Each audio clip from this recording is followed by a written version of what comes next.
Thank you, French. Much shalom greetings to you all. Well, what a fantastic high holy days Bob Dylan must have had as he won the 2016 Nobel Prize for Literature. It is a new morning, and as the permanent secretary of the Nobel Committee said, the times they are a-changing. Well, I hope you're listening, Bob, so congratulations.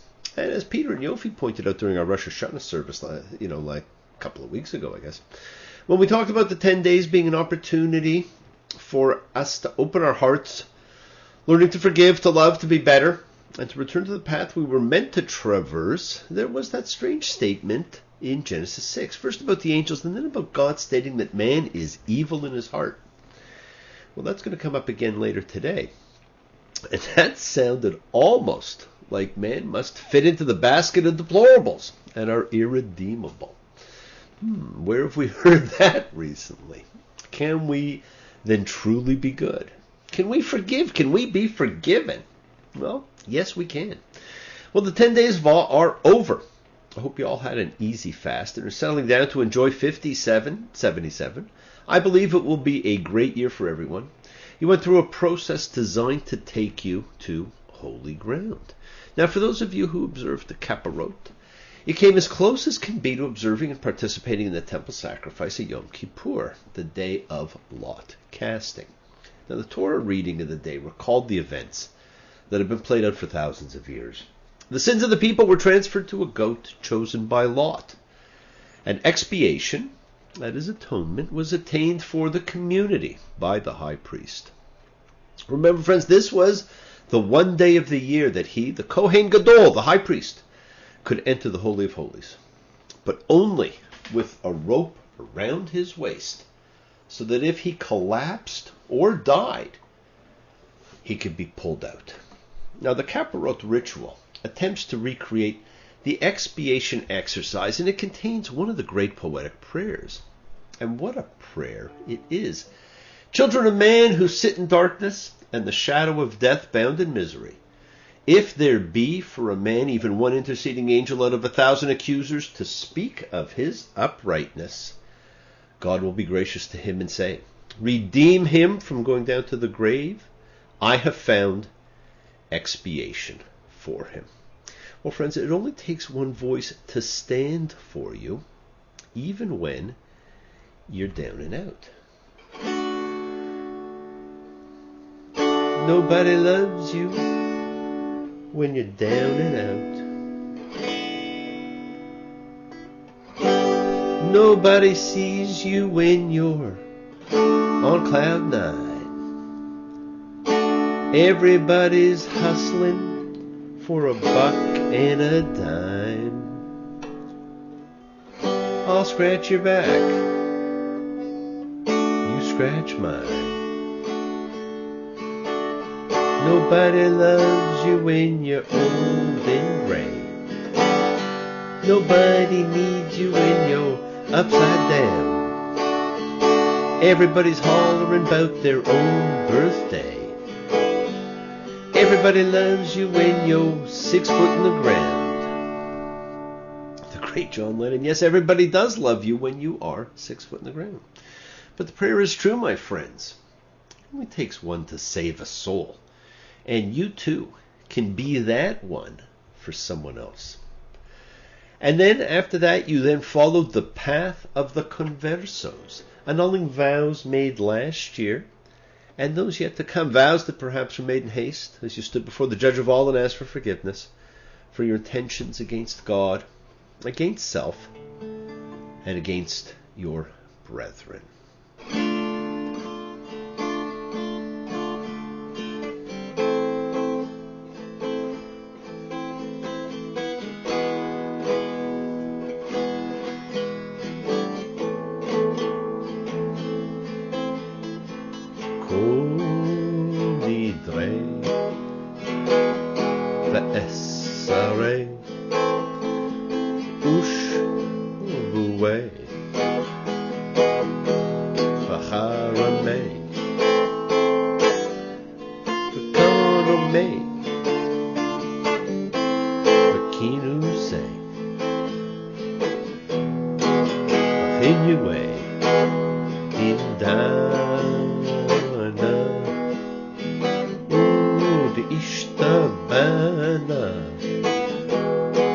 urachavina uvesarna al daf shetana mi Yom Kippurim ze ad Yom Kippurim haba aleinu letova. All vows, oaths, and promises which were made to God were not able to fulfill from last Yom Kippur to this Yom Kippur, or from this Yom Kippur to the next. May all such vows between ourselves and God be annulled. And you found yourself sealed in the book of life. And now, the end of the High Holy Days ushers in the gathering festival of booths, Sukkot, when we eat and sometimes sleep in our attached three-quarter huts. Now, I have seen and been in some pretty amazing structures. Friends, this was glamping before there was such a thing. Now, Sukkot was one of the three pilgrimage festivals from pre-temple times, and that makes it a 3,400-year-old holiday. And of course, it is marked by the incredible ritual of the four species, the lulav and the etrog. Well, there are different reasons given as to why they are used, but I'll give you my spin on the spiritual interpretations, and you can certainly look up a myriad of other possibilities. Now, they represent the characteristics of man. The etrog, which has both a pleasing taste and a pleasing scent, represents people who have achieved knowledge of the spiritual laws and perform good deeds, or mitzvot. Now, the palm branch, which can produce tasty fruit but has no scent, represents those who have knowledge of spiritual law but lack in performance. Now, the myrtle leaf, which has a strong scent but no taste, represents those who perform acts of good but actually may have very little knowledge of spiritual law. The willow, which has neither taste nor scent, represents those who have no knowledge of spiritual law and perform no good. And so if you had to pick one, my friends, be the myrtle. Regardless of your level of spiritual knowledge, open your heart and do good. And we bring all four of these types together during this holiday to remind us that every one of these people is important and that we must all be united. Now, on each day of the holiday of Sukkot, excluding the Sabbath, we move the four species, the lulav and etrog set, 3 times in each of 6 directions immediately after reciting a blessing. Now, many do this by turning around while extending the 4 species in each direction: eastward, southward, westward, northward. Then facing east, they reach upward and downward. And of course, each of these directions corresponded to emotions on the tree of life: kindness, discipline, harmony, perseverance, submission, connection. And when brought together, they point to the heart, to communication. Enjoy the holiday and think of the power and significance of the items you hold as you each follow the ritual. Now, as we get ready to move into the gathering festival of Sukkot, and we've heard the shofar sound and the books are sealed for another year, let's take this opportunity to call for healing for everyone. For my dear friend Andrea, too young to have a heart condition, and I'm sure it is only because her heart is so big. So let us send healing and goodwill and renewal out to any you know in need, to the whole world, and let us all join together in hoping everyone everywhere gets the healing they need, feels the energy they need to feel, feels the love. And so for all in need of healing, remember, energy and spirit truly know no boundaries. Me Shemera Evotenu Makor HaBracha Limotenu. May the source of strength who blessed the ones before us help us find the courage to make our lives a blessing, the renewal of body, the renewal of spirit, and let us say, Amen. Misha Barak, let us all have our spirits renewed. We've hit the reset button for everyone, everywhere, because that is the opportunity we were just given. Friends, this week, in addition to Sukkot, we complete our cycle by reading the Song of Moses. So please, ha'azinu, listen. Listen.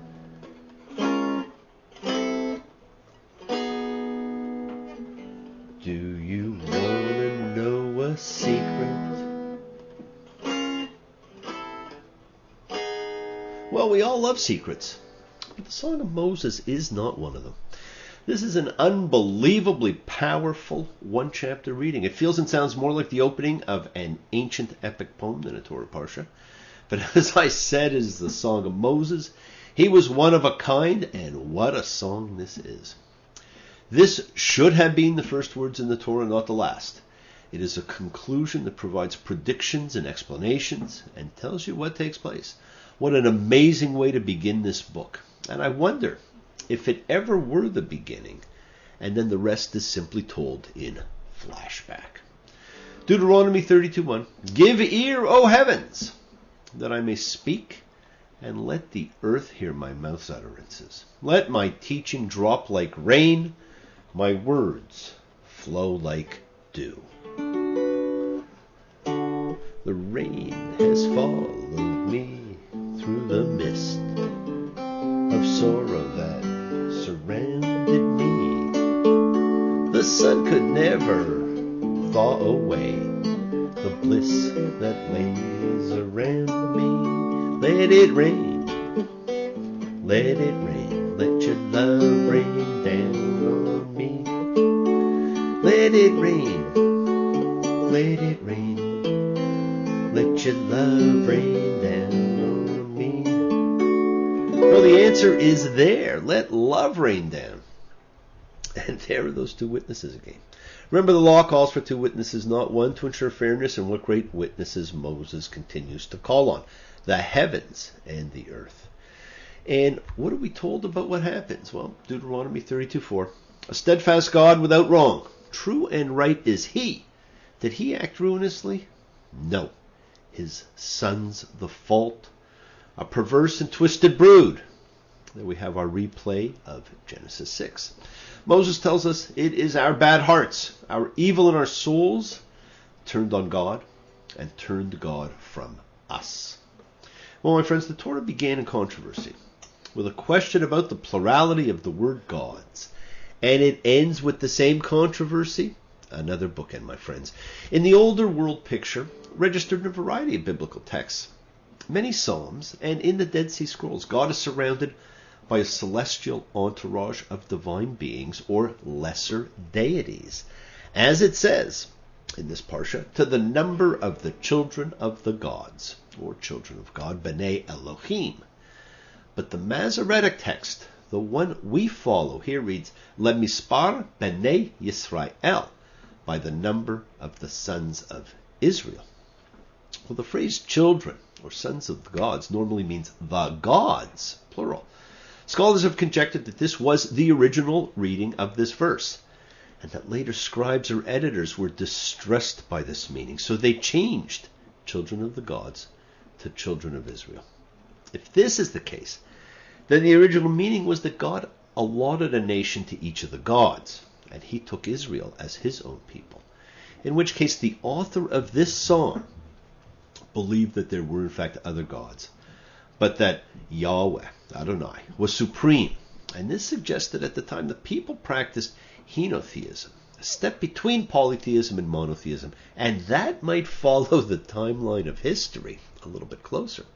Well, the images we are presented with here are really quite amazing. Israel's environment in the wilderness is pictured comparably to the condition of the universe prior to the acts of creation, a condition of chaos. God's protection of Israel in its infancy in the wilderness, described like an eagle hovering over its young, is pictured comparably to the divine spirit hovering over the still shapeless waters in which the earth and sky will be formed. Again, our playback to Genesis. But again, we are told, Deuteronomy 32:19, and the Lord saw and rejected from his sons and his daughters, angering, and he said, let me hide my face from them. I'll see what their future will be. Well, we've not only seen the future, but we have lived it. And I think we would prefer to have God back in our lives. Now, our efforts to return, and that's what the High Holy Days are all about, may be what is necessary to facilitate God's efforts to return. And we have been knocking on heaven's door ever since. And I'm reminded of that Dave Edmunds classic, I Hear You Knocking. You went away and left a long time ago. Now you're knocking on my door. I hear you knocking, but you can't come in. I hear you knocking. Go back where you've been.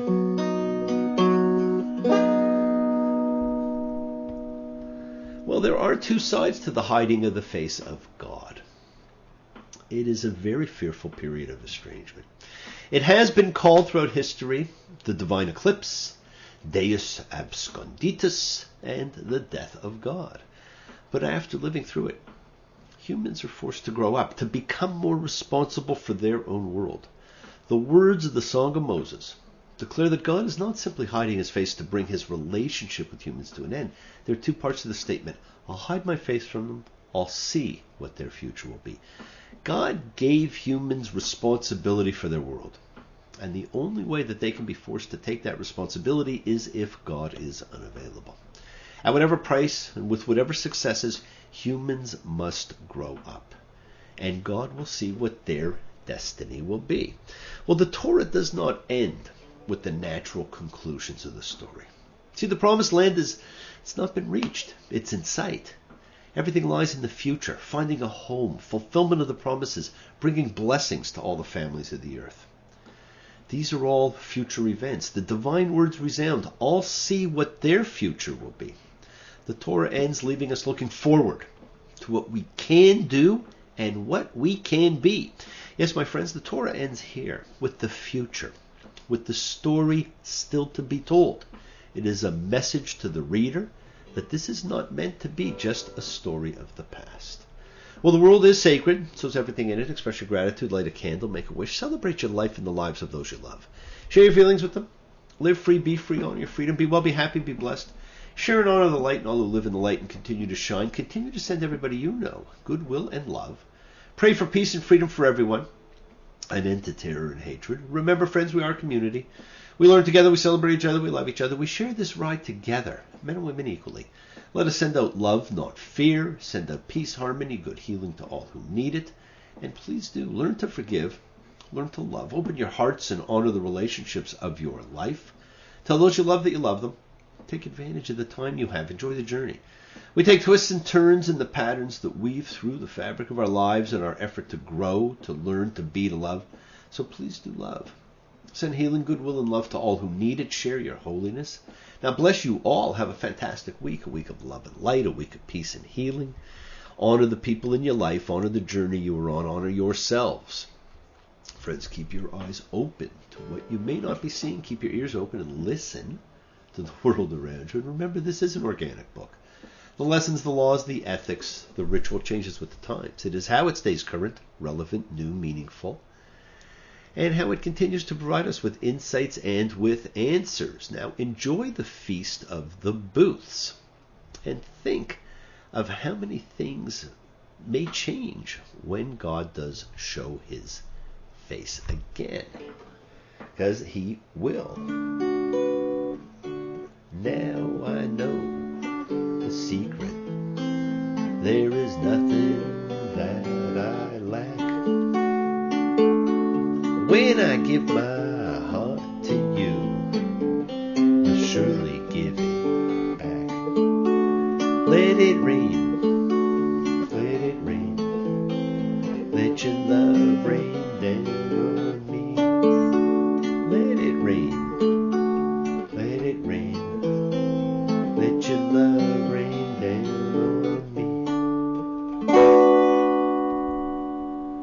Let your love rain down on all of us, God. Remember, we set in motion all that happens in our lives, our intention, our cause, our effect. Everything is linked. The book is sealed, but you always have time to forgive and to be forgiven. Acknowledge what you have done wrong to yourself, to God, and to any person you have wronged, and then ask forgiveness, and do so with sincerity, accountability, and vulnerability. Do not stop your journey. Do not stop moving towards your promised land. It is in sight. Keep on dreaming, keep on being, keep sharing, keep shining, keep teaching, keep spreading your holiness. Do not follow fear, my friends. Now, thank you all for joining me, for participating, for sharing your lives, your love, your time with me. I do appreciate it. Love you all, and I look forward to seeing you all next week. Be well. Until then, Shabbat Shalom.